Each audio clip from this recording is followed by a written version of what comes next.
Hello, my name is Bianca Noir.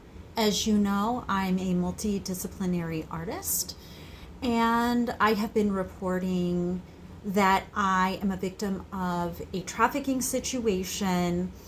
Recently, my life has sort of exploded into a crisis situation. I've been trying to keep people updated, but when I speak out, I'm often met with some level of retaliation or things get worse. So I try to pace myself.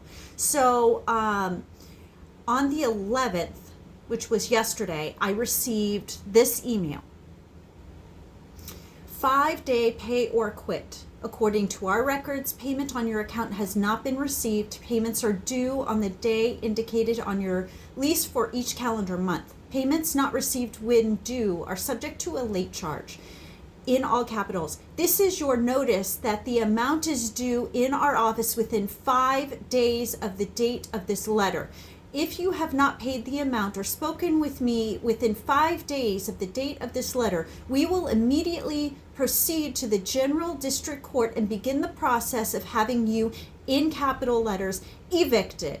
As part of this process, you will be served a warrant notice by a local sheriff's department. Please help us help you by paying this balance or contacting us immediately. If you contact us, we will do our best to work with you on this issue. $900 without court fees. We are calling the matter to your attention with the thoughts that the payment may have been overlooked. Please call our office immediately should you wish to discuss this further. Sincerely, property manager, in capital letters. If you do not pay the above balance or contact us within 5 days of the above date, you will be served by a local sheriff's deputy. End of letter. Okay. I didn't know this was going to take 10 days for this to come because I had already contacted legal aid. I contacted all the resources, and legal aid basically threw me out over the phone and hung up on me because I didn't actually have an eviction notice with the court date. So I have recently contacted them.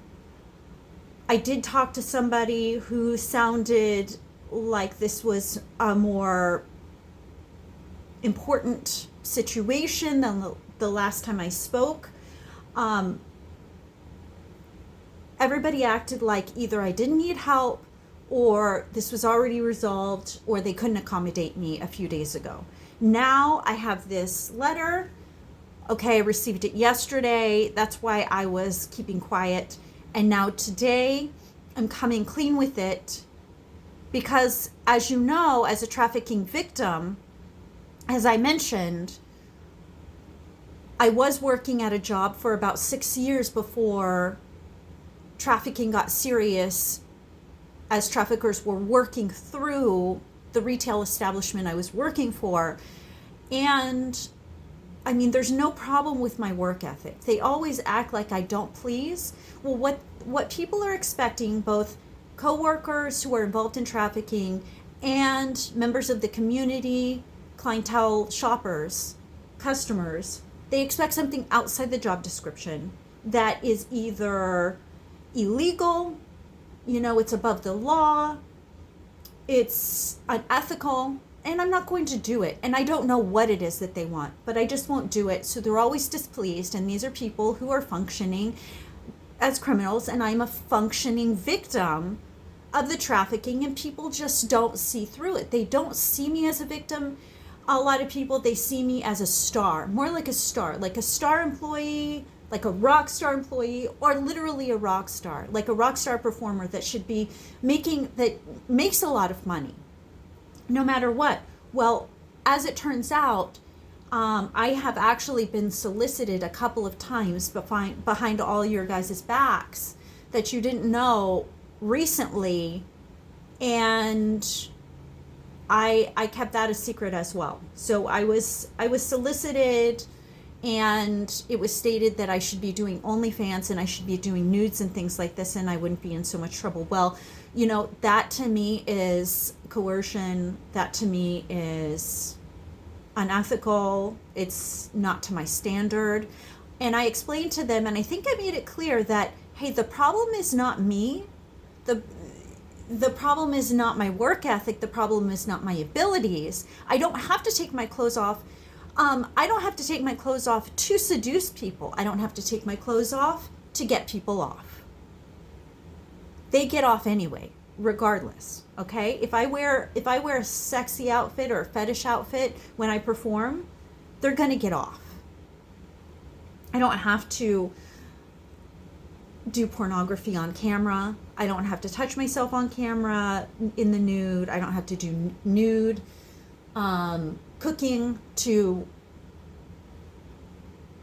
make money. The problem is I'm a trafficking victim, and I'm a victim of coercive sex work, as I have mentioned. And these people act like I'm not saying this out loud, and they say, why don't you do this or that? And it's like, I just said that online. And I don't understand why people just don't get the fucking picture. But anyway, so I'm in trouble. You know, I'm in danger. And as you may know, the last time this happened, and this is why I've been trying to get so many people involved and all the resources involved and legal aid involved, and get on top of it with the lawyer and contact the police and everything and get everybody set up, because the last time this happened, I was actually abducted from my apartment. So I was abducted, and that's what some people don't understand. I was abducted from my apartment by 3 larger officers who burrowed through the lock on my door, attacked me physically, chained me up with handcuffs and ankle cuffs, threw me in the back of a police car, tried to imprison me, tried to fingerprint me and it didn't work, tried to put me in another prison, and I was there for 3 weeks. Meanwhile, nobody paid bail for me because I'm a trafficking victim. That's why. Because anybody that could wouldn't. Because I'm being punished as a trafficking victim. Okay? And then I end up in Winchester, as you may know, because of a state-funded program set me up here in the shelter system after that, which I wasn't even at fault for, and the charges got dropped anyway. And I don't have a police record. I don't have a criminal record, but I have been sending statements to police almost every day for like 10 years. So what people don't understand is I'm sort of in deep and I can't get out and I can't get help. And I don't know why, because as a victim, I should be removed from this situation. So just as maybe some of our Congress people can't be removed from their seats, I can't be removed from my trafficking situation. I can be kicked to the curb.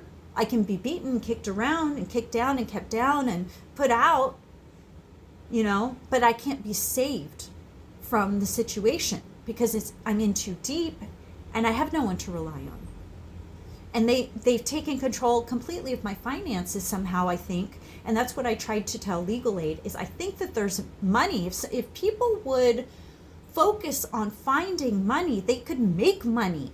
Lawyers could make money. I don't want frauds making money off me. I want lawyers helping me, and in turn they can help themselves by making money through this situation.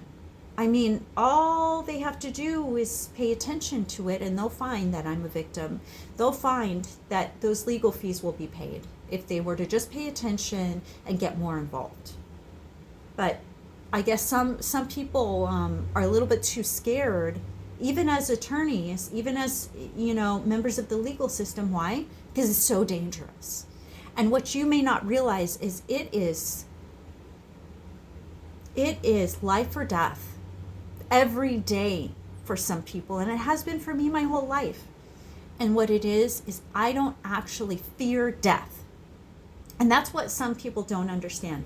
The fear of death is not my top priority. And some people think of death as their top priority, and they're always trying to avoid death. I do avoid death on a daily basis. I am very careful.